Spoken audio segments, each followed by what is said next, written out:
All right, so welcome and thank you all for joining tonight. My name is Liz Schultz and I am the Executive Director of the Oberlin Heritage Center. If this is your first program with us, or maybe it's been a while, the Oberlin Heritage Center is a local historical society. Our mission is to preserve and share Oberlin's unique heritage and to make our community a better place to live, learn, work, and visit. If you are not already a member of the organization, please consider becoming one. We are not part of Oberlin College or the city, so a lot of programs like this are made possible through member support. And we do have a sponsor for tonight's program, Black Voices as well. So before we begin, just a few quick Zoom tips. Please do keep your microphone muted during the program, as well as you can keep your camera off. That helps with connection. And then we'll have Q&A and chat time at the very end. For if you do want to ask a question, you can type it into the chat, or you can unmute yourself at that time, and we'll try to watch for your hands going up. If you're joining us for a computer, we're going to try to spotlight the speaker at all times, but just know you can change your view in various settings like to gallery or speaker view, or on your phone, you might have to flip back or forth a few times. This program is being recorded.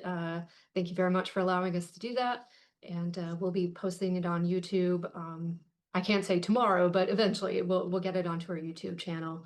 We'll also be following up via email to get your feedback about the program as well.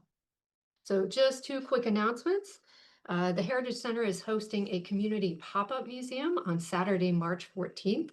So all are welcome to visit this little mini surprise museum at Oberlin Community Services. But we especially hope that community members and others in the area actually you come to display things that are important to you. Doesn't necessarily have to be about Oberlin, because Oberlin is made up of people from all over and with different interests. So you get a little piece of table and you can show off what is significant to you. And this is part of America 250 celebration. We know that means different things to different people, and we want everyone to be able to share their heritage and those heirlooms that really just bring you joy. Let's see, we also have other programs planned, including a how to do history workshop series. So do check out our calendar. I'm not going to spend a lot of time talking about everything coming up. But it is now my pleasure to turn things over to my colleague, OHC's Museum Education and Tour Manager, Amanda Manahan, to introduce our distinguished guest and speaker. Thank you. Thanks, Liz.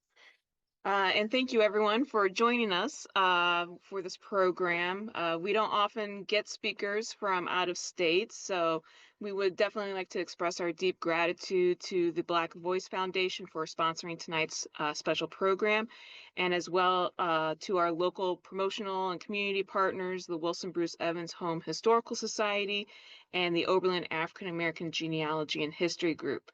And we are incredibly honored to welcome tonight's speaker, who has taken time out of his very busy schedule to give tonight's presentation.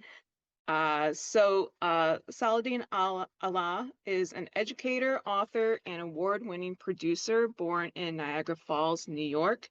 He is also the third great-grandson of famed Underground Railroad freedom seeker Josiah Henson, whom Harriet Beecher Stowe used as the primary narrative for her famous 19th century novel, Uncle Tom's Cabin. Saladin has authored 24 books, 5 of which are part of a curatorial activism archive in the British Library. Saladin was a featured historian in the award-winning IMAX film Into America's Wild, narrated by Morgan Freeman, and a featured historian in the 6-part award-winning docuseries Enslaved, executive produced by and starring Samuel L. Jackson and directed by 3-time Emmy award-winning journalist Simca Jakobovich. Saladin was globally featured in a United Nations short documentary for International Day of People of African Descent, a co-host in the award-winning The Nature of Things, CBC documentary Secret Agents of the Underground Railroad, and co-producer of the 2-time Emmy Award-winning Abbey Mecca / Buffalo and Erie County Naval Park documentary, Two Wars, The Road to Integration. He is currently the Director of Community Engagement at the Niagara Falls Underground Railroad Heritage Center.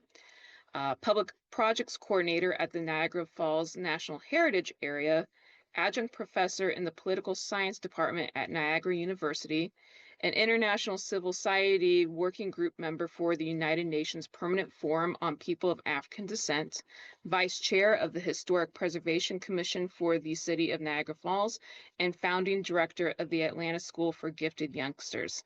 So please join me in welcoming Saladin this evening. Thank you, and take it away. Okay, thank you, Amanda. Thank you, Liz, as well, and Black Voices for sponsoring this event.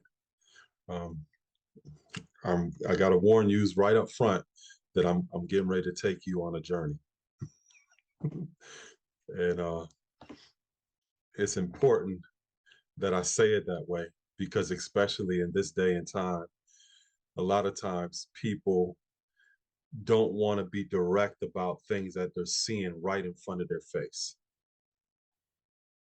So this is going to be an emotional journey that I'm going to take you on this evening, and I'm thankful that you're going to be here with us. Could everybody see my screen? Yep. Okay, cool. In the course of this presentation, if you have your phone with you or you have some notes or something, write down some questions that you may have in the course of this presentation, and we can get to them at the end. So today we're going to be talking about freedom seekers and the power of our stories. To begin, I wanted to start here, not only because the image is beautiful and it's been like -6 degrees here in Niagara Falls the last couple of weeks, but I wanted you to see this important location where I'm the director of community engagement. This building that you see before you was a customs house of 1863. And a bunch of us as community members came together to actually save this building that was in threat of being demolished. Now you could imagine this being built in 1863. It was out of use for many, many years. And as community members, we saw the importance of this historical site. So we were able to save it from being demolished. We were able to get it on a historic registry to protect it. And then we had to find funding to be able to stabilize it and to restore it. And once we were able to stabilize it and to begin restoring it, we came up with the idea of converting it into our Niagara Falls Underground Railroad Heritage Center. This process that I'm speaking about took well over a decade.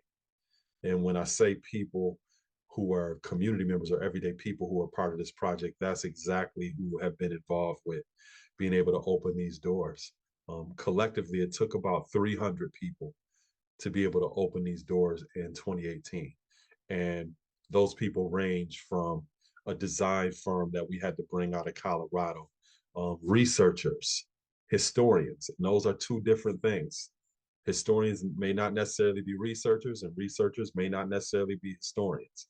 My specific role was in taking the research or the history and figuring out the best way to interpret it and to share it in the public domain.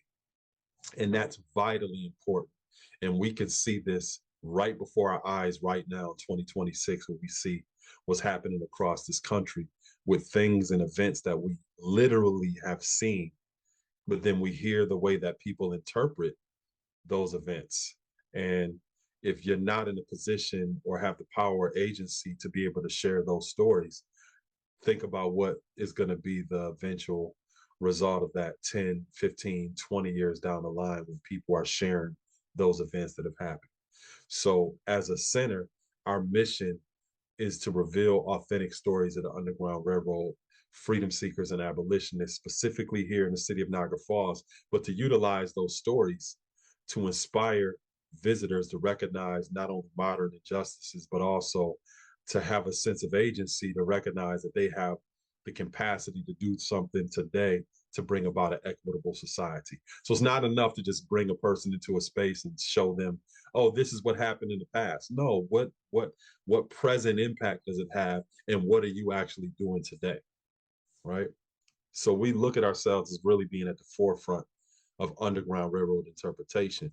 And a part of that is my role and my other team members' role when it comes to interpretation. And it's important that we start with language, because if the language isn't correct, the stories are not going to be correct. So if you look at the slide before you, you notice that there's a difference between slave and enslaved. Slave is a noun, which actually describes a person as a thing or an object. So oftentimes when we hear about slavery or we hear about the Underground Railroad, we hear the phrase or the word slave being thrown around, which objectifies people. And that's very different than a person that is enslaved, because that is an adjective which describes a condition. So in other words, people of African descent were never slaves. That was never their identity. They were enslaved people, because when you phrase it as enslaved people, you restore that sense of humanity and you have the capacity to see them through that lens of humanity. Let me give you an example. A few months ago, I was at our Heritage Center, and there was a couple of older white women that came in for a tour with one of my team members. They went through a 90-minute tour of my team members, and then they came up to me after the tour and pulled me aside and said that they had a few questions for me. So I said, yeah, you know. And they said, you know, we were wondering, like when they got across to Canada, like how were they able to like communicate and like build like communities and stuff? How were they able to do that? And I smiled and I said, they did it just like white people do it. And they were like, oh no, I didn't mean that. And I said, but I meant that, because you're not looking at them through the lens of humanity. I said, if that was anybody else, you would have never questioned their capacity to do something as simple as communicate and build communities. And I said, on top of that, you're talking about people who represent a demographic who are some of the most skilled labor force that this country has ever seen, who literally built the White House, literally. And I said, as a woman, I'm sure that you could relate to the sense of dehumanization and erasure when it has come to you having experiences with males or men where they just couldn't acknowledge you or give you credit because you're a woman. And I said, when you look at European history, the further you go back, you start seeing that women are not even mentioned by name. You're just the mother of, the daughter of, the wife of somebody. And if you had a common name like Sarah, historians during that time didn't even distinguish this Sarah from the other from another Sarah. You were that insignificant, where you were literally being erased. And that's what history is. It's his story. It's not her story, and it's not the story. So when I put it in that way, she began to understand it a little bit more, her and her friend. But oftentimes we have been conditioned to dehumanize ourselves and one another, where we think about contributions to society. And it was shared a little earlier, Liz and Amanda, we were talking about some of the history of Oberlin. And then also it was mentioned that we're approaching 250 years of this country being in existence. When we don't see the humanity of the people who have contributed to this society, then we're not going to acknowledge those contributions. And we're going to end up making up stories and giving other people credit for things that they do not deserve. So even when we talk about the Underground Railroad, when we think about abolitionists, now when I said the word abolitionists, I don't know what image came up in your mind when I said that word abolitionist, but if it didn't look like me, that is the propaganda that I'm talking about, and the misinformation that has been consistently shared to paint a totally different narrative of what this story is about. So make no mistake about it. There's no one that wants to abolish slavery more than a person that is enslaved. So the abolitionist movement starts in the hearts and in the mind of people of African descent. And from that place, it begins to grow and expand amongst other people of African descent. And then it begins to expand further, where now you have this as the first human rights movement in the Western Hemisphere. But again, it starts in the hearts and the minds of people of African descent. So some of the language that I'm going to be using tonight may not be familiar language, but I'm going to make sure that I explain it every step of the way, because building our vocabulary, especially in this day and time, and being able to accurately describe the events that are going on is going to serve the purpose of making sure that this history remains intact for our future generations. So let's start here. Not with the transatlantic slave trade, but with the transatlantic trade of enslaved people. These are people who are coming from the continent of Africa, right? And not all people of African descent or Black people arrived here in North America this way. Some people are descendants of indigenous people who have already been here in the Western Hemisphere, whether that is in South America or whether that is in North America. Some people came here after the transatlantic trade of enslaved people. And when those of us who came here through the transatlantic trade of enslaved people, we were part of this economic system known as slavery, where you could literally go to an auction house and purchase a person. Now, sometimes you may hear the conversation about how slavery was everybody in the world practiced slavery, but what was different about slavery that happened here in America in particular and within the Western Hemisphere is people who were enslaved suffered what is known as a social death. When people are enslaved in other areas, they knew their name, they ate their traditional foods, they spoke their language. You have people who are completely being made other than themselves based upon their diet, based upon their language being stripped. You have cultural arrested development that's happening where you don't have those customs and traditions being passed on from one generation to the next. And people are being enslaved based upon the color of their skin. And that's very, very different than Roman slavery or other different forms of slavery that you may see in other places that may have been more likened to indentured servitude, right? So this is something that I wanted to highlight. This is an image that we have on site, not the image of the enslaved people on this cotton plantation, but this reward poster. When I was young, as a side note, my parents, they were part of the Black Panthers. I don't know if they killed any white people or anything like that, but they were always involved in the community. They created entrepreneurship opportunities for myself, my 6 siblings, as well as our peers. They always taught us to be socially conscious. My mother was a social psychologist, and she was kind of like, I'm not sure if any of you've seen the film The Matrix before, but she was kind of like the Oracle in The Matrix. I used to think that she could read my mind because she knew me and my siblings so well, but she also had a Richard Pryor sense of humor. So she was very funny, but very sharp as well.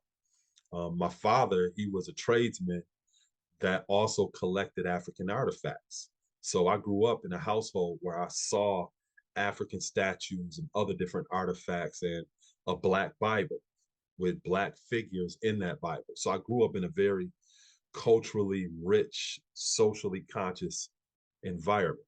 And because of that foundation, it kind of set me on a trajectory where I can clearly see why I'm sitting here with all of you right now. But one of the things that my mother used to tell me all of the time, and I did not understand it when I was little, but I got a little older and I began to understand it. She used to say, always listen to the unspoken words and always read between the lines. So now, if you look at this reward poster, I want to point out a few things when you're able to listen to the unspoken words and read between the lines. In the first line, first it tells you that there's a $200 reward for enslaved people that escape. Now, 1847, $200 is equal to about $7,000 at this time. So that's big money, right? The first line, it tells you that this is a man that's full height, very erect. His face is a little thin. So now usually when you see depictions of enslaved people, they are not very erect. They're not standing up straight with a sense of pride or dignity. Usually their back is bent over, right? It also tells you that he's 40 years of age, calls himself Washington Reed. Hmm. Calls himself Washington Reed. What that tells you is he has a sense of self-determination. He's defining himself outside of the boundaries and the parameters of enslavement. He gives himself a name. It's not what you call me, it's what I call myself. A lot of times when you see people who are enslaved, we're not looking at those various different qualities and characteristics of dignity and pride, confidence, self-determination. But sometimes you got to read between the lines to see that. It says that he's probably well dressed. He possibly takes with him an ivory-headed cane and is of good address, which means he speaks very well. So if you speak well, you obviously had access to education in some form of fashion. When you look down in the other parts of this reward, you also see that it tells you about Matilda, the second child that's 6 years old, that's bright and smart looking. And then Malcolm, the youngest, who's 4 years old, that's equally as bright. So these qualities and characteristics are oftentimes passed on from one generation to the next. But a lot of times, parents would not want you to know how intelligent they are, and definitely how intelligent their children are. It was a method used for protection. Because if you're educated and you're smart, that raises your value. You think about someone like Araminta Ross before she became Harriet Tubman. When Araminta Ross is on a plantation, kindergarten age, on the eastern shore boards of Maryland, she is being rented or leased out by her plantation and enslave her to another plantation to work.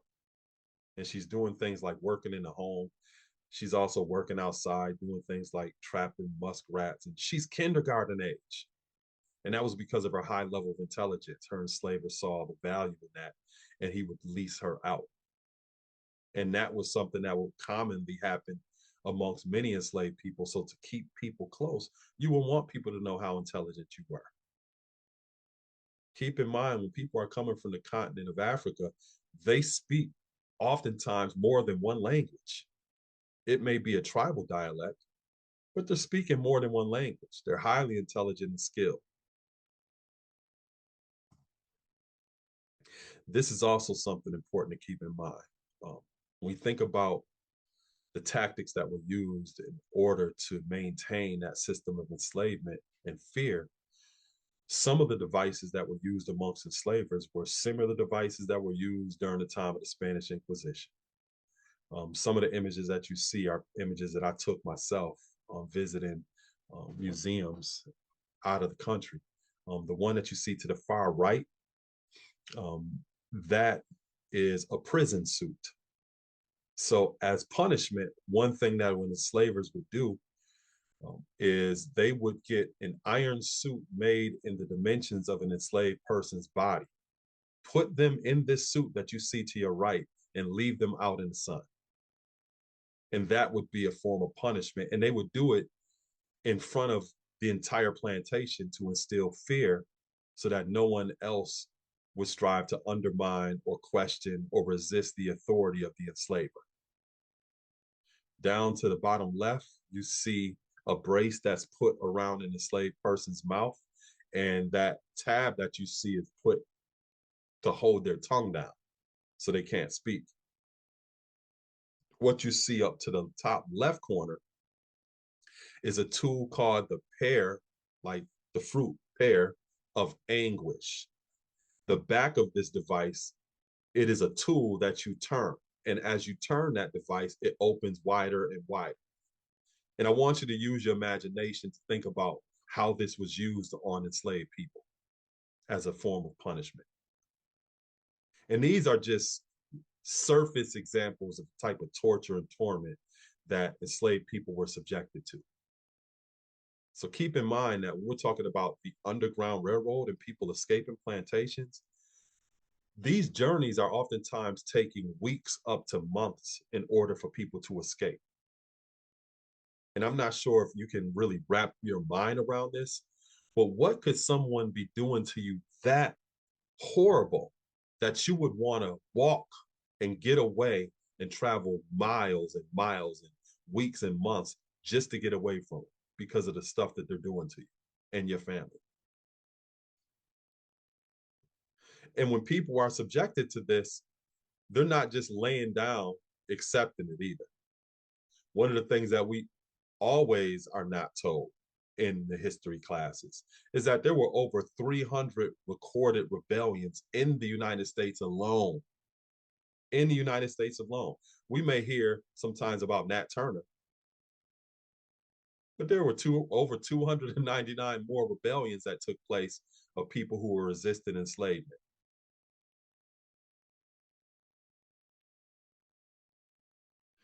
The image that you see to your right is an example of the Underground Railroad and the routes that people are taking to escape. To the left is a book that was published by a so-called physician, and I say so-called, by Samuel Cartwright, which diagnosed the mental disorder of enslaved people called drapetomania. So if you strive to escape a plantation, they created a diagnosis psychologically saying that you must be crazy if you're striving to escape a plantation. And they defined it as drapetomania. And this was a very well-respected physician. And he's just one example of people who are utilizing science to justify the dehumanization and all of the other things that we see today in regards to how Black people and people of African descent are defined. So over 100,000 people, freedom seekers, were escaping into Canada, Mexico, and establishing maroon communities. So maroon communities, it's not talking about the color maroon, but it's talking about communities of enslaved people who escaped into hard to reach areas that enslavers wouldn't want to venture into. The image that you see next to Samuel Cartwright is a famous image of a person by the name of Osmond the Maroon. And it shows you him in the heavy underbrush of an area that was known as the Great Dismal Swamps, which is along the Virginia, North Carolina area. And that's where people would escape. In the map, one of the things that you also notice is all of these routes are not going north. So the Underground Railroad wasn't just a journey of people traveling to Canada. People were also escaping Texas and going into Mexico, as well as going down into Florida and being welcomed there by the indigenous people known as the Seminoles. Many of them fought during the Seminole Wars. They formed families together. And sometimes if you look at images of modern day Seminoles today, you may not even be able to tell the difference if they're people of African descent or they're indigenous. Now you think about communities in Mexico, you have a whole population of people living in Mexico today who are known as Afro-Mexicans, and they honor and celebrate their ancestry of being descendants of freedom seekers that escaped through the Underground Railroad going south. And as you look at this map, these routes definitely look like this. It wasn't a straight path.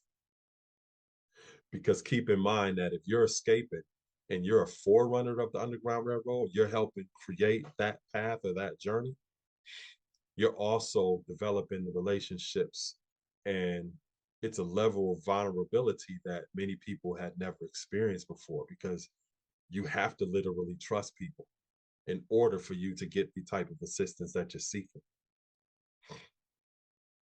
So what is a freedom seeker? Because I use that phrase. A freedom seeker, as we use it, is an enslaved person who resisted bondage to gain freedom through acts of self-emancipation. And it's important that I say it that way, self-emancipation, because a white savior did not fly somewhere out of the sky and help Black people to get free. Because I know a lot of people have a white savior narrative. That's not what happened, right? The other definition of freedom seeker is one who decides to take control of their destiny and make liberty a reality. Now that's a little bit more universal. And then if you look at the third definition, one who attempts to find or gain freedom, that's very universal. So it's very intentional why we use the word freedom seeker to center the stories and the voices of people of African descent, but it also invites others into that conversation, because all of us have freedom seekers in our family. Whether we have ancestors who are indigenous to this land, whether we immigrated here from Ireland or Germany or Poland or Italy or any other country, we all have stories of freedom in our family. And one of the reasons that many people look at themselves as different, it's because they don't know the stories of their family or their ancestors. Because when you start hearing the stories of those that came before you, you start seeing the common humanity in all of us. So we're very intentional about utilizing this word freedom seeker, because it also encourages people who are coming through our space and learning about this aspect of history and seeking freedom to think about its proximity or how it's adjacent to their own family's history. So now, how do people get here to Western New York, where I live at? I'm literally sitting about 2 minutes from the Canadian border. And as we get further into the presentation, I'll explain why I'm sitting here about 2 minutes from the Canadian border. But if you look at this image, it shows you the various different ways that people would escape. One of the images that you don't see is the constellations and people following the drinking gourd, because a lot of times people are under the impression that enslaved people just simply had to look up and follow the North Star in order to get up north. Nah, people was looking down too. And as you can see, the maps in the 1800s, you see railroads and you see canals. Both railroads and canals have towpaths, or paths that are on either side of those forms of transportation. And if you notice, there is an overlap between canals as well as railroads. And at this time in the 1800s, you already have the Erie Canal being built here in New York State. And the Erie Canal is built west, it's built east and west, right across New York State. Some of that canal was actually built by people of African descent. And you would have people who would just simply follow the canal all the way from one side of New York to the other side of New York. Same thing with railroads. One side of New York to the other side of New York. So people weren't always looking up. Sometimes they were looking down. And when it got here to Niagara Falls is literally the precipice to freedom. It's the last stop where people arrived at for them to be able to reach it over on the Canadian side. Now, typically when you see films about the Underground Railroad, you see films of people escaping the South, traveling through the Midwest, but you rarely see people who have made it to the final stop to get across to the Canadian side. Now, I'm not sure if many of you've seen that film that came out a few years ago called Harriet, but in that film, they show you in 1850, the Fugitive Slave Act is passed. And that causes an exodus of people to escape the United States, because now that federal law gave enslavers and federal agents the authority to travel into free states to capture people who had escaped. Now, prior to 1850, you had some states that were free on that state level, but this overarching federal law gave ICE, I'm sorry, not ICE, federal agents in this time period the opportunity to travel anywhere and capture people. So people started to escape across to the Canadian side. So many people, in order to get to Canada, they had to come through places like Niagara Falls, Buffalo, and these particular border towns. So in that film, Harriet, they show you when that law is passed, they show you freedom seekers scrambling and striving to escape. The next scene, they show Harriet sitting over there in Canada. They don't tell you nothing about, okay, how did Harriet Tubman get to Canada? Well, I'm going to show you in this presentation tonight how she got to Canada, where she actually lived. So this right here, drone footage of Niagara Falls, shows you that border between those two worlds. Wow, I missed this. It don't look like this today, but it's beautiful. Wow. We get about 9 million visitors that come to Niagara Falls every year. And the majority of them have no clue about this history that I'm sharing tonight. And that is the importance of centers like our center and Oberlin Center as well, because I'm sure that there's people that live there that don't know about the important history that has happened there as well. So at this time period, if you could imagine you arriving in this area in the early 1800s, it technically was not called the city of Niagara Falls. It was called the village of Manchester. And then to the north end, where our Heritage Center actually is, that was known as the village of Bellevue, that eventually became rebranded or renamed Suspension Bridge Village. And I'm going to explain why it became rebranded as Suspension Bridge Village. So it wasn't really until you get into the later 1800s that these territories or little small areas became annexed and became known as the city of Niagara Falls. So if we were to arrive in this area in like the early 1800s, we would be visiting the village of Manchester. So historians estimate that more than 100,000 enslaved people escaped, like I mentioned earlier, into Canada and Mexico between 1800 and 1865, and thousands of people crossed right here in Niagara Falls. So how did they cross? First and foremost, people would cross right at the foot of the American Falls. Now, if you were to come to Niagara Falls today, there is a Maid of the Mist boat that you can take that takes you right up to get a closer view of the falls. The area where the Maid of the Mist boat leaves is the exact same area where rowboats were once docked that allowed people to travel back and forth across to the Canadian side. And this is a fluid border at this time. There's no passports. People are not checking, they're asking questions. As long as you have fare to pay the person that is rowing the boat across, you can go back and forth across as many times as you want. The image that you see to the right is the suspension bridge. This bridge is built in that village of Bellevue. But once this bridge is constructed, which is the first international suspension bridge to the Canadian side, when this bridge is actually constructed, now this community or area becomes known as Suspension Bridge Village.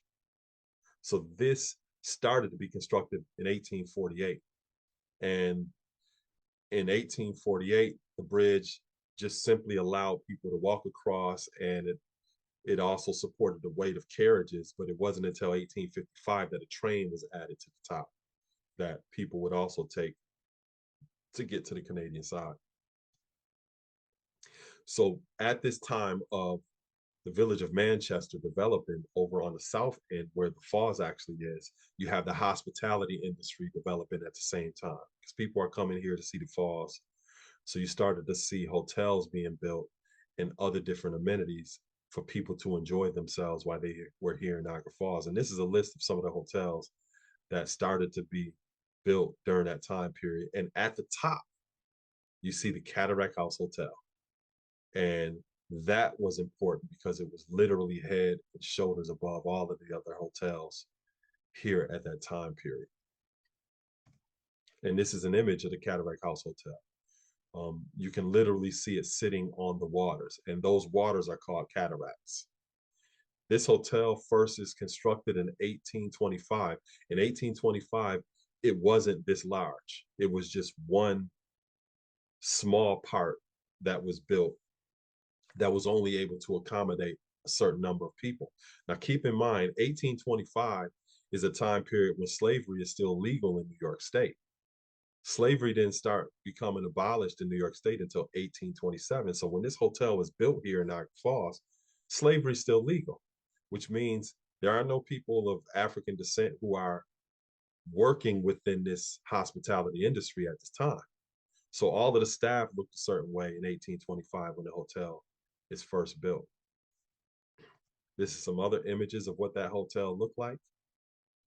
And again, it sits right on those waters, which are known as the cataracts.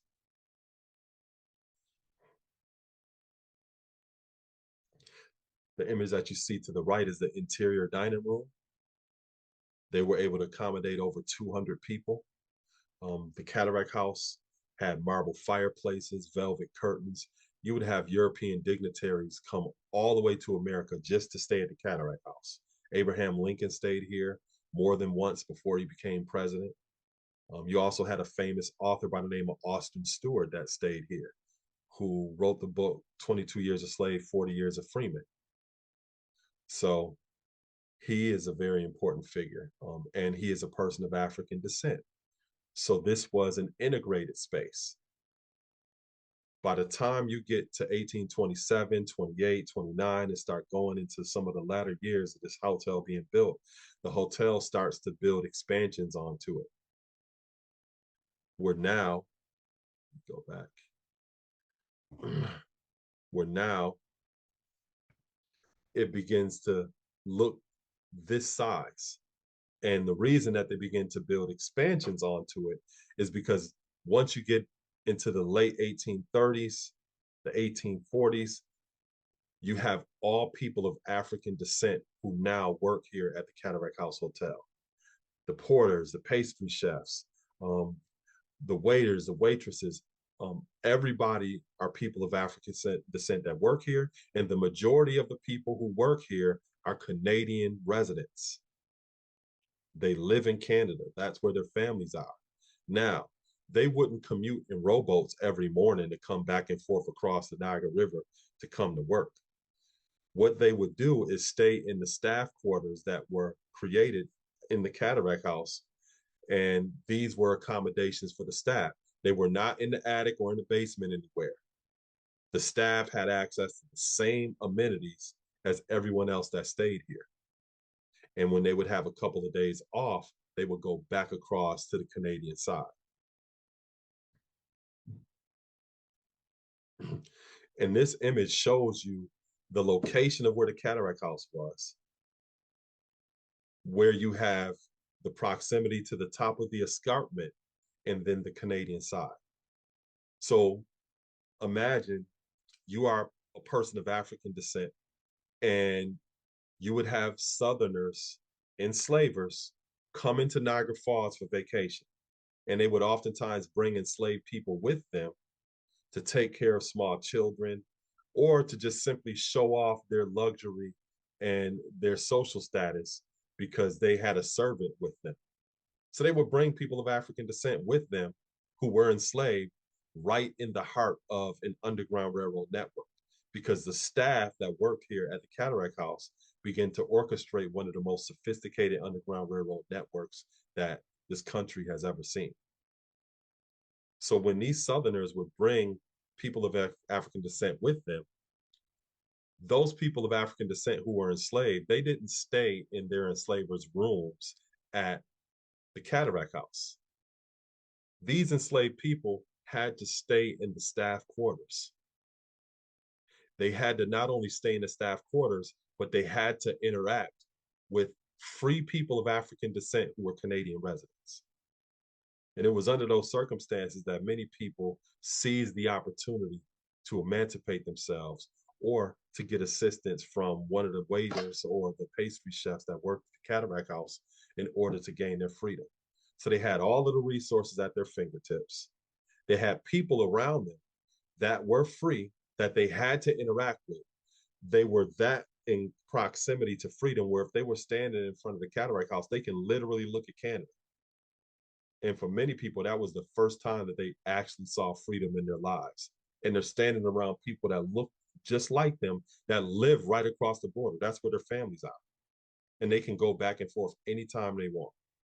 So doing the research and the history, uncovering some of the stories that happened here, it was mind-boggling, the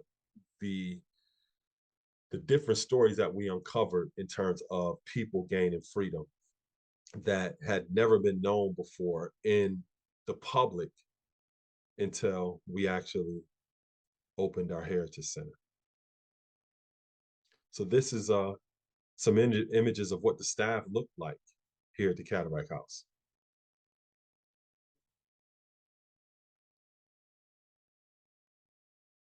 This is something also important.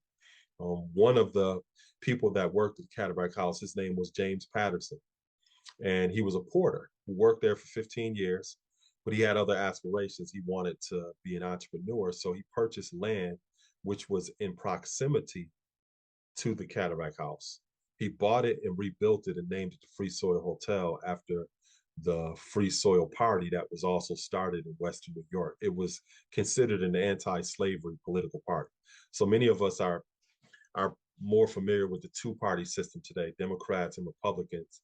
But the further you go back, you start seeing all of these various different type of political parties, like the Whig Party, the anti-Masonic Party that was started here in Western New York, as well as like the Free Soil Party. So I had mentioned that the Fugitive Slave Act was passed in 1850, which caused an exodus of people escaping to get to the Canadian side. But look at what James Patterson was doing right here in Niagara Falls. He's building a hotel. When people are trying to get out of here, he says, you know what? I'm about to build a hotel and I'm going to name it the Free Soil Hotel. That's how bold he was, willing to resist the things that he saw that was going on. And not only did he build this hotel, but he became very successful. In our census records, we see his name owning an estate that was valued at $9,000, that by today's standards will be equivalent to over $300,000. Another gentleman that worked here at the Cataract House was a waiter by the name of Lewis Hamilton. Lewis Hamilton opened several businesses, starting also in the 1850s. And that's also something to keep in mind. None of these businesses mysteriously went up in flames, like we always see happening in Black communities. Sometimes it's not mysterious, right? But these businesses literally stood the test of time, which also gives you an indicator of the type of community that's developing now here in Niagara Falls. Not only amongst people of African descent, but also people who are not people of African descent. It gives you a sense of what allyship also looks like, in terms of this also being an area where people are more abolitionist minded. Now, it doesn't mean that folks that are pro-slavery are not here. They're not just here, and they're just not here in mass number. You also have a gentleman named John Hunter, who was a barber at the International Hotel, who was also a landowner. He started his own business as well and was able to accumulate wealth. Now, it's important to understand that the wealth that these people are accumulating in Niagara Falls, first of all, they're a small part of a very limited demographic of people of African descent. We're not a large population here in Niagara Falls at this time. But the wealth that they're accumulating, they're not accumulating this wealth in order to buy a bunch of fancy clothes and walk around town, or to put rims on a carriage so they could drive it around town and show off what they have. No, they're not doing it for that reason. They're doing it to be a resource and an asset to our community. That's why they're doing it. And people like James Patterson, Lewis Hamilton, and many others, when you look at other Black communities around this country in different time periods, you see 10 James Pattersons.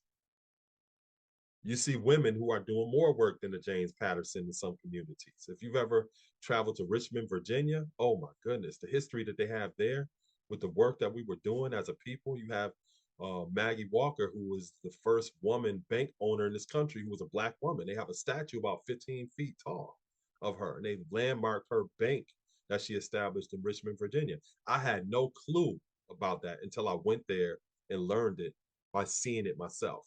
But that's not something that I learned in history class or people even told me.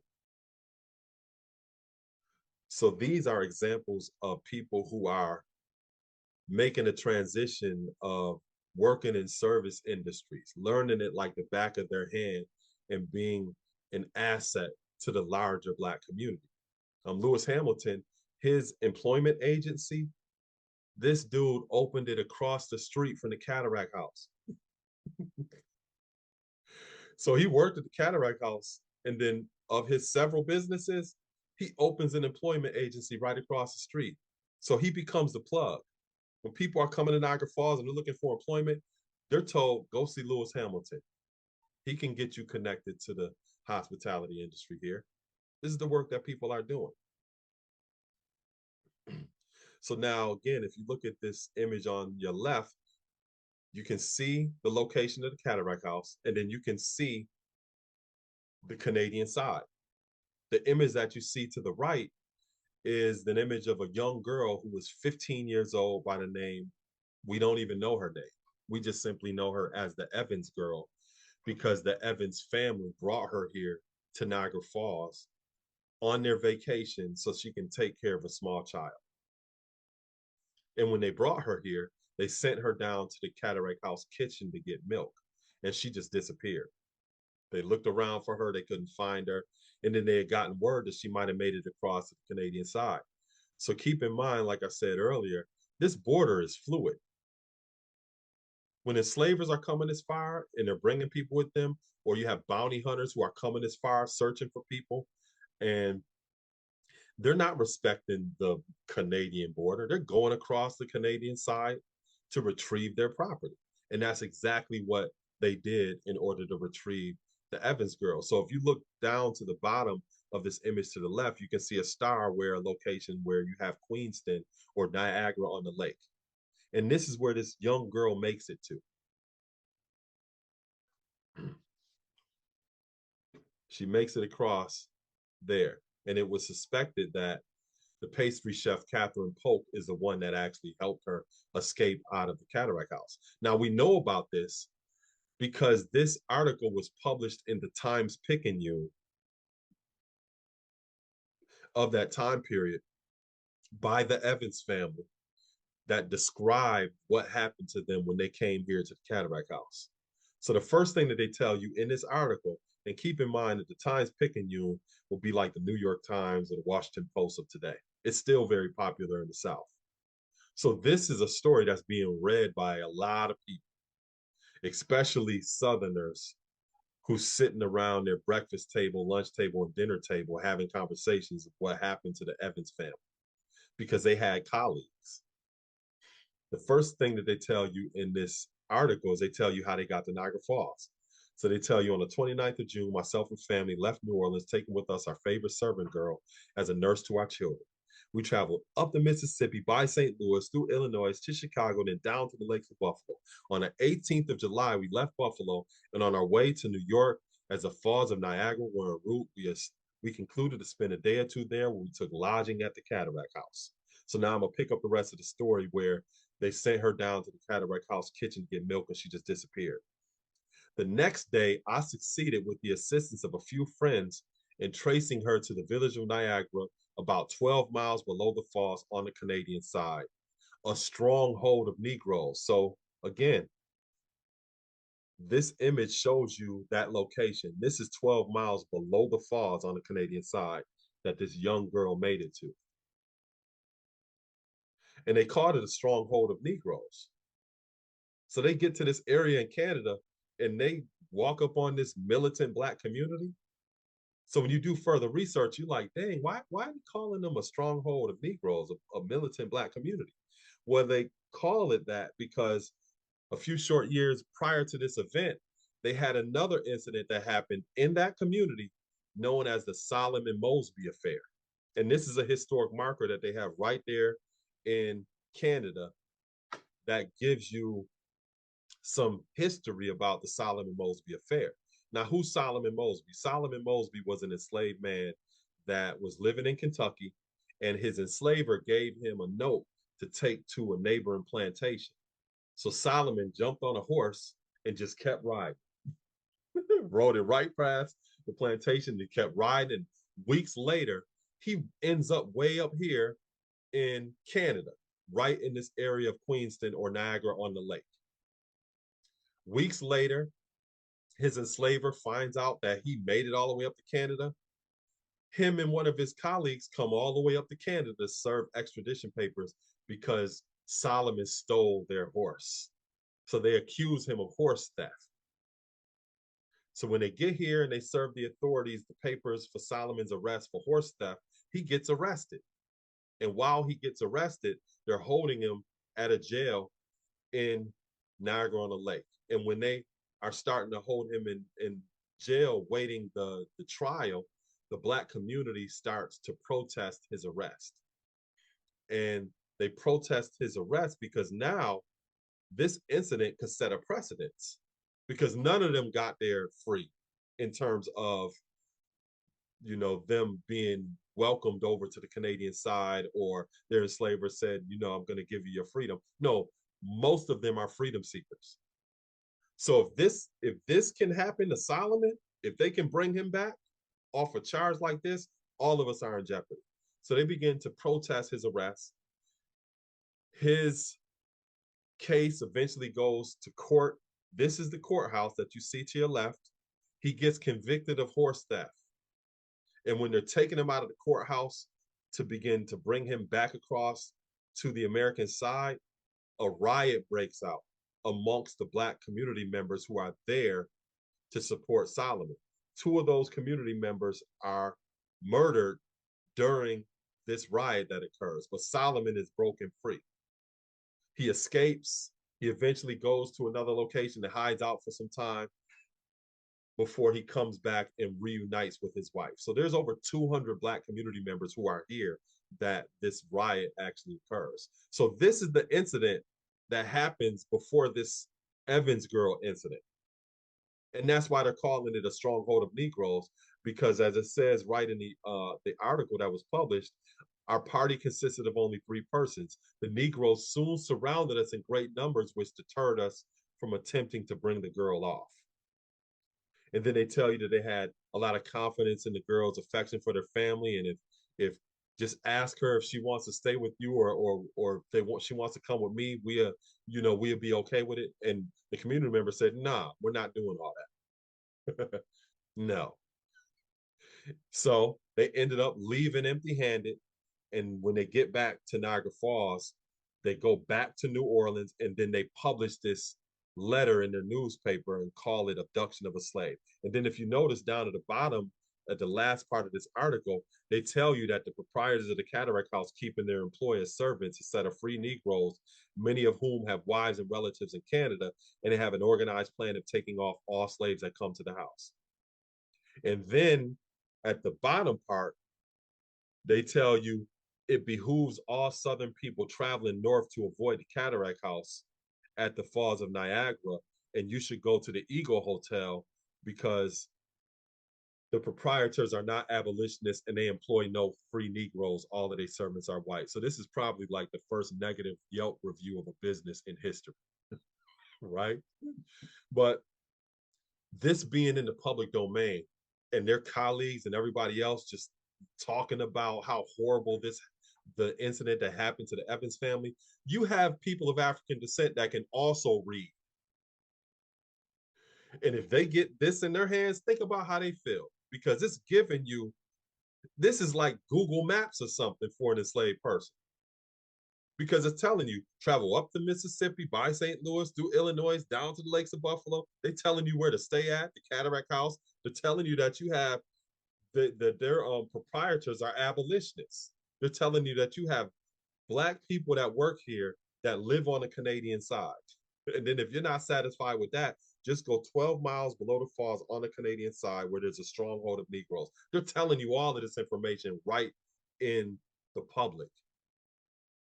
Now, I had somebody where I was explaining this at one of my tours one time, and they were asking me like, "Do you think that they were putting that information in there to help people find their way?"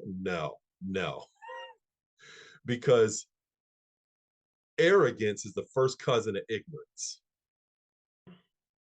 And a lot of times people were very arrogant about the way that they saw people of African descent, or how people today see people of African descent or other people who are non-white, where they just simply think that we may not have the capacity to think for ourselves or the agency to do something for ourselves. This image right here shows you the suspension bridge where that was actually built. And some of the people that crossed here right in Niagara Falls. One of those people are Harriet Tubman. She crossed the suspension bridge to get to the Canadian side in November of 1856 and a number of other occasions. The image that you see down to the bottom is a young 15-year-old girl that also crossed here by the name of Anna Maria Weems. And she rode a train just like Harriet to get right across the Canadian side. And these are some images of the suspension bridge. This is a modern day perspective of that remnant of the suspension bridge. And this bridge that you see today is known as the Whirlpool or the Nexus Bridge. But the tracks that are on top of this bridge are some of the same tracks that Harriet Tubman and many others used to get right across to the Canadian side back in the 1800s.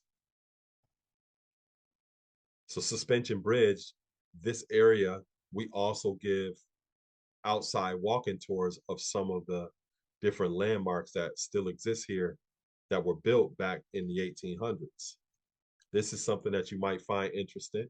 This is a school that was built by this gentleman by the name of P.H. Skinner. He was educated at Oberlin College. He eventually settled in the DMV area, and he opened up a school for people of African descent, children that had disabilities. People that lived in that area didn't like his ideas too much. They accused him of child neglect and a lot of other different things, and his school got burned down to the ground. So he shows up here in Niagara Falls in the late 1850s and reopens this school right in the area that will be known as Suspension Bridge Village at that time. What you see down to the bottom right of this slide is a publication that he had the children that were attending his school produce. And these are all children that have disabilities. And this publication was called The Mute and the Blind. And he would use that as a fundraising tool when he would travel to different places to get support for the operation of this school. So when you think about education in this country that serves children with disabilities, it goes all the way back to P.H. Skinner. This is another important figure that was a part of the Underground Railroad, Josiah Henson. He was the central figure that was used in the famous 19th century novel, Uncle Tom's Cabin. And this book was so famous, the only book that sold more copies at that time was the Bible. So Josiah Henson's life was used as the source material for Harriet Beecher Stowe's book, because his book about his life was published in Canada a few short years prior to her book. His book was published in 1849. He's the first person of African descent to be on a Canadian stamp. And this is an article that appeared in our local newspaper in the 1980s, highlighting this woman who is a direct descendant of Josiah Henson, that is his great-granddaughter. The gentleman that you see to the left is her son, and that is my father. So I grew up knowing about part of this history and my relationship to the Underground Railroad. And that's partly why I'm born here and I live in Niagara Falls to this day. So my grandmother, Inez Dorsey, was her maiden name. Dorsey Frank. These are some other articles of some of my family members that are a part of that important history. Both of them were public speakers. They were my great aunts, Gertrude Dorsey, as well as my other aunt, Olive. All of them would do the exact same thing that I'm doing today, teaching about our legacy and our history. So St. Catharines is the location that Harriet Tubman eventually crossed and settled in. It's about 30 miles from where I'm sitting at right now. And that is also the area where my family, Inez Dorsey, as well as my other relatives settled when they crossed over to the Canadian side. This is a marriage certificate of my second great grandparents. So this is my grandmother, Inez Dorsey, and on this marriage certificate, you see her parents, Joseph Dorsey, and Edith Harper. You can see Edith Harper's parents was a man named Charles Harper and Harriet Harper. That was her parents. And then Charles Harper's parents was a man named Reverend James Harper and Margaret Harper. So who's Reverend James Harper and Margaret Harper? This is a book by Daniel Alexander Payne. And Daniel Alexander Payne is the foremost authority that wrote the history of the African Methodist Episcopal Church. And in his records, I was researching and I found the names of some of my ancestors who attended one of the first conferences for the BME Church, or the AME Church as it was originally known, on the Canadian side. And the people who were present there was James Harper, Reverend James Harper, who I just showed you, who was a pastor, and also Josiah Henson, who are both my third great grandfathers, by the way. And they were at this conference at that time. Now, Reverend James Harper was the pastor of this church in St. Catherine's. This church today is known as the Harriet Tubman Chapel, or the Salem Chapel, which is right on Geneva Street in St. Catherine's. And this is the church that most of my family members attended when they made it across the Canadian side. So Josiah Henson, when he made it across to Canada, he did it in 1830. I've had many of my relatives travel across the Canadian side between the 1830s all the way up into the 1860s. Harriet Tubman, at the time, when she made it across, she was living in a boarding home right across the street from this church. And when she attended this church, my other third great grandfather, Reverend James Harper, was her pastor.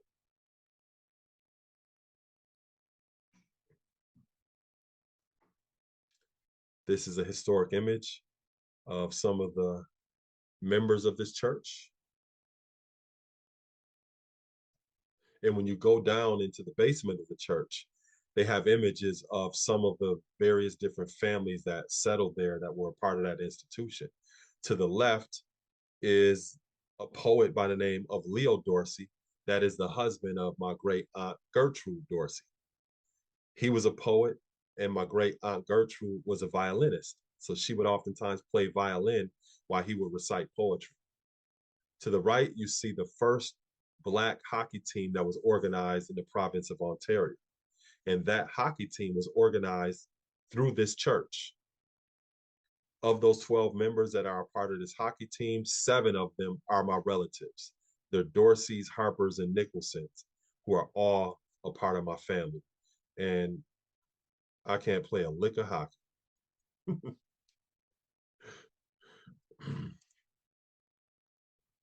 So I wanted to emphasize the importance of this. You know, all of us that are here had 2 parents. Whether we know them or get along with them or not, we all had to have 2 parents, which means we had to have 4 grandparents and 8 great-grandparents, 16 second great. And if you keep going down, you get into the thousands and the millions of people that we are ultimately a composite of. We are a combination of everybody that came before us. And it's important to understand that, because not only genetically are we a composite of those that came before us, but we're also a composite of their stories. We're literally here because of the decisions that they made, whether good or bad, because of the sacrifices that they made. We are actually here. So we're not just essentially descendants, we're essentially ascendants, because the legacy that they left before us is something that we should be carrying further. And the only way to do that is to learn what their stories actually are. So I leave you with 3 questions that I want you to consider in terms of where you are right now and what you're actually doing. What form of freedom do you seek, or have you actually attained? Who are the freedom seekers in your family? Sometimes people have this idea that history was something that just happened 2,000 years ago or 200 years ago. Sometimes you have history sitting right in your house, or a phone call away, where you can talk to your family members and ask them about their experiences and what was or is still important to them. You know, my father passed a few years ago, and I had the thought to start recording our conversations. And I was able to preserve some of that, as, someone in my family that is centered in history. And then I'll leave you with this last question. What stories and resources will you secure and leave behind to empower future freedom seekers?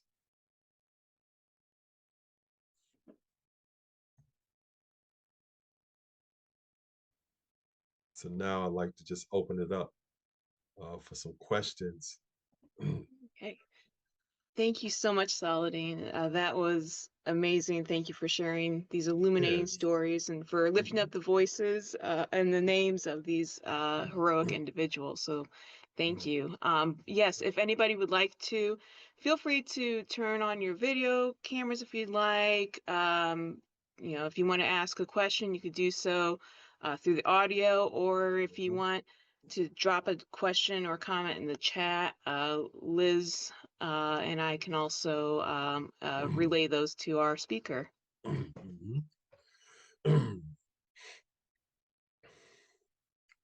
Yeah. Well, maybe while some individuals are writing or thinking about questions, one thing that I kept wondering about throughout your program was like sort of partnerships and collaborations that we can make as individuals, as organizations. Are there any partnerships right now at the Heritage Center, the Niagara Falls Underground Railroad Heritage Center, that you have with maybe Canadian communities that were built by and built for freedom seekers? Yes. So, and I'll tell you this, like living literally on the Canadian border, I have a front row seat of seeing how the federal policies are affecting the United States as well as Canadians. Some people, they may live in an area where, oh, tariffs don't mean nothing, this, that, and third. I literally see it. I literally see the numbers and the data of Canadians showing their form of resistance by simply not crossing that border and spending $1 in the United States.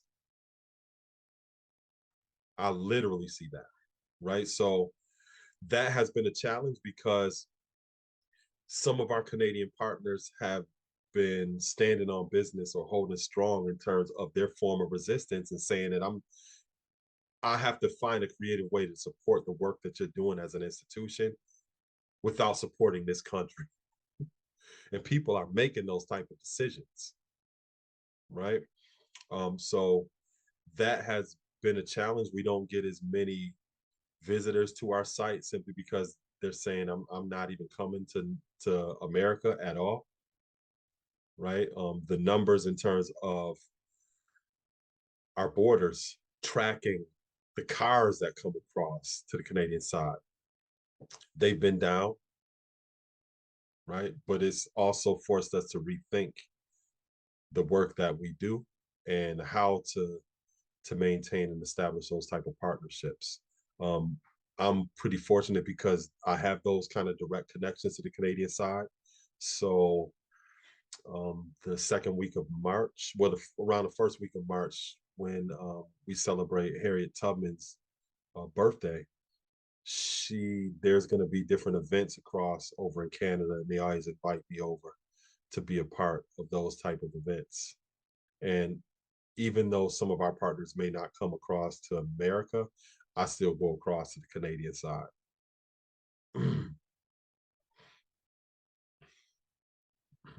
I had a thought that I wanted to share too.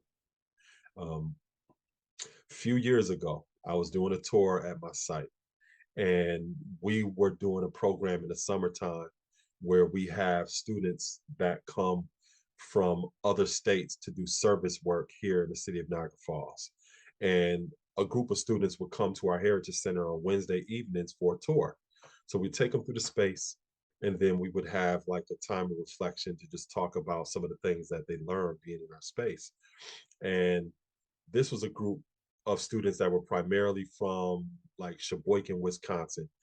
I'm not sure if anybody's been to Sheboygan, Wisconsin before, but it ain't no black people in no Sheboygan, Wisconsin, right? So to give you an idea what the group looked like.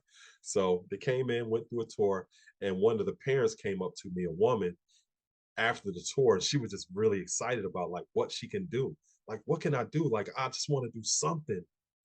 I want to do something, but it's just like what could I do? And I wanted to get a sense of like how she appropriates her time to give her some ideas. And I asked her, like, professionally, what does she do? And this woman said, I'm a firefighter, and put her head down like that. I said, what? Because she said it kind of low. She said, I'm a firefighter, and just shrugged her shoulders. And I said, you know, that's why they changed the name of that profession to firefighter from fireman, because historically women were not allowed to be even a part of that profession. I said, you're you're actually setting a trend, or you are breaking barriers just by being involved in this profession. Do you know how many children never saw a woman in a firefighter uniform before? And it's not often that I could see a light bulb go off over somebody's head, but I saw a light bulb like go off over her head.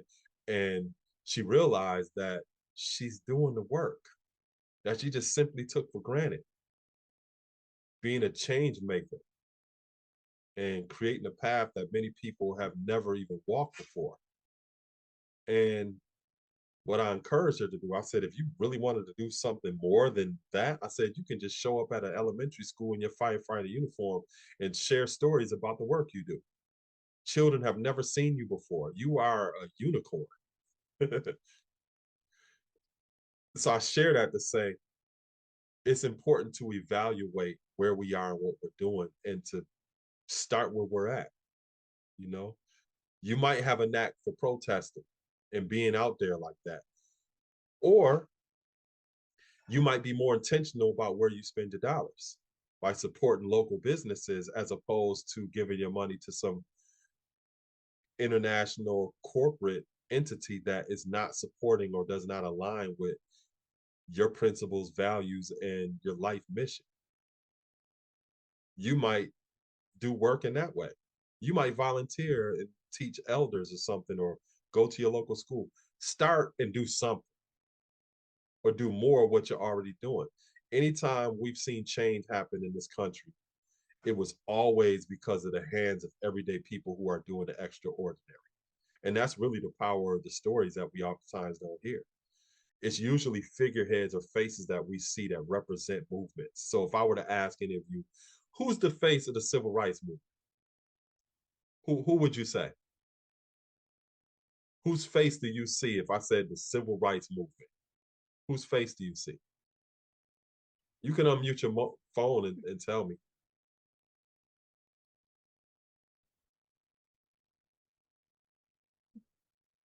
Like MLK. Exactly.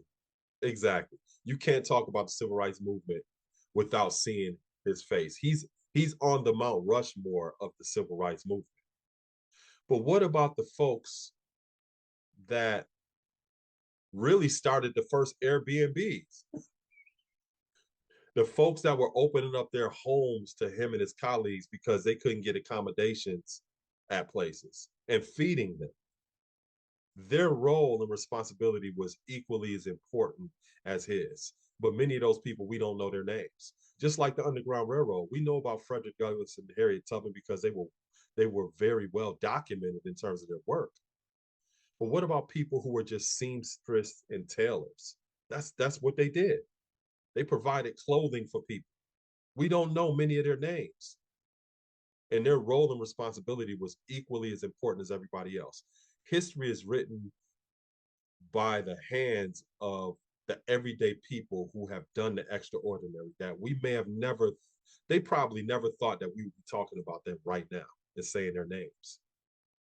But these are the people who are a part of our family. It may not be directly connected to the Underground Railroad, but we have those freedom seekers in our family and we need to find them. We need to find them and to share their stories because it's literally running through our blood. Important reminders.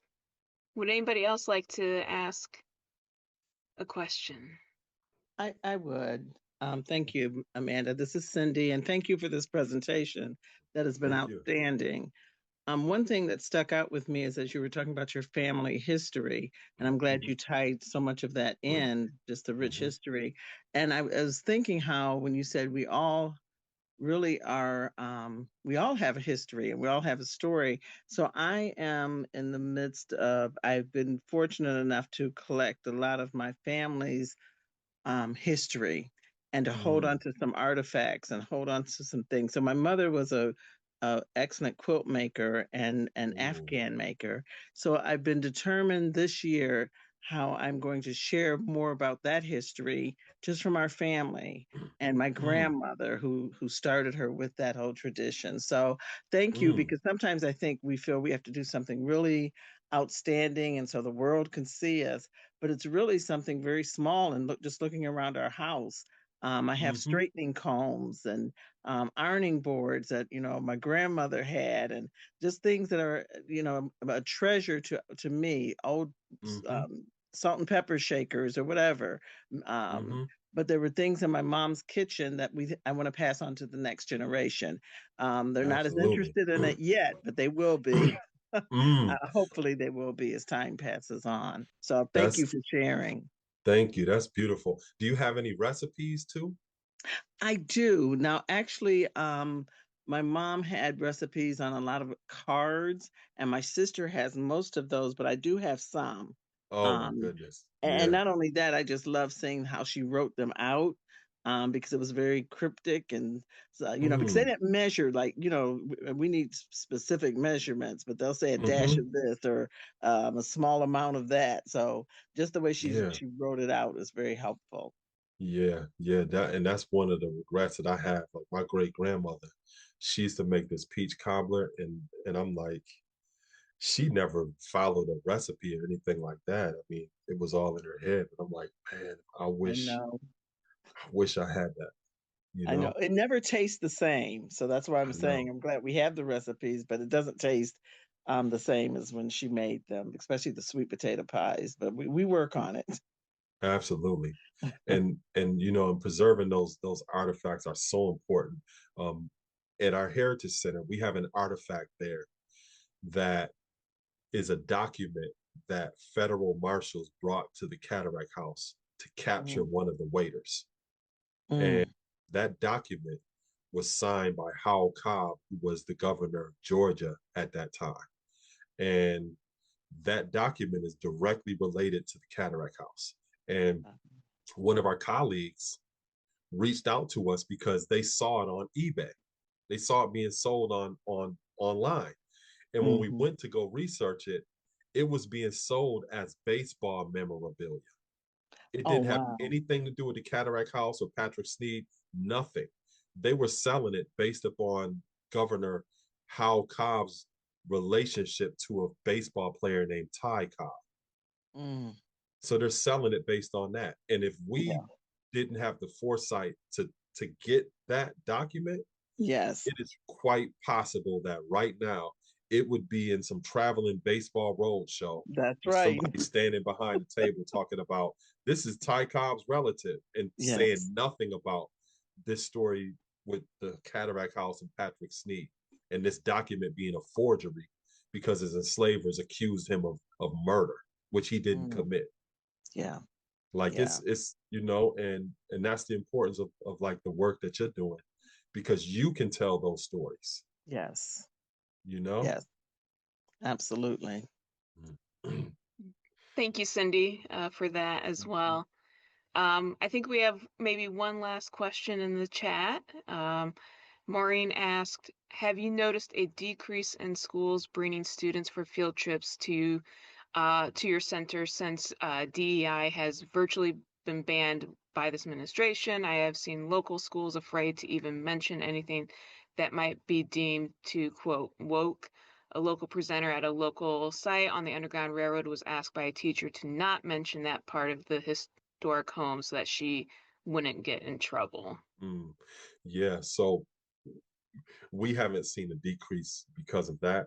Um, in fact, like every Black History Month, we get hundreds of students that come because we get entire school districts that book tours for their students to come into our space. Um, one thing that we've had to do though is to be more mindful of language and how we articulate certain things. as all of you can see, I don't really care. I'm gonna say what I say, you know. But sometimes when you're in mixed company, it's important to utilize certain language to articulate the same exact point. So instead of saying diversity, you might say variety. I'm saying the same thing, right? But I'm not using certain words that are triggering you, right? So we've prided ourselves on the quote that was museums are not neutral. So we publicly take stands on things and we don't play around like, oh, I'm not going to say this and I'm afraid to say this. No, because we create a space that is not just a safe space for people, but it's a courageous space where people come and they talk about, we directly talk about racism. We directly talk about sexism. We directly talk about white supremacy. We talk about these things. We don't shy away from any of that. And when people come into our space, if they want to start talking about what's going on with the federal government and ICE and everything else, that's what we're going to start. That's what we're going to start talking about. But the key is, how can we tie that into the historical record that has set the premise or the foundation for a lot of the things that we're seeing today?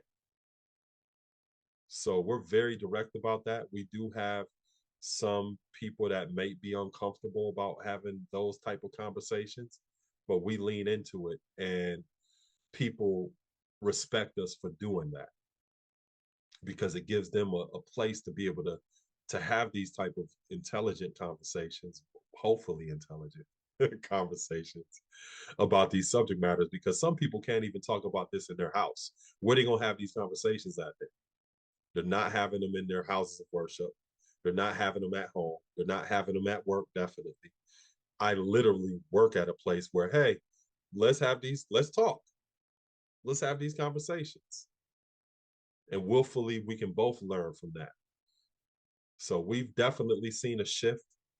And I think this pendulum swing that we're looking at right now is eventually going to swing all the way to the other side again. And you're going to see the same type of imbalances that's going on that we see right now. And we're going to have to strike a balance with a lot of the things that we see that are going on right now.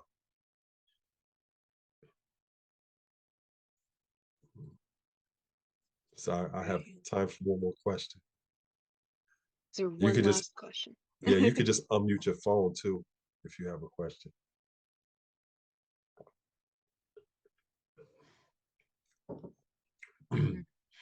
Yeah.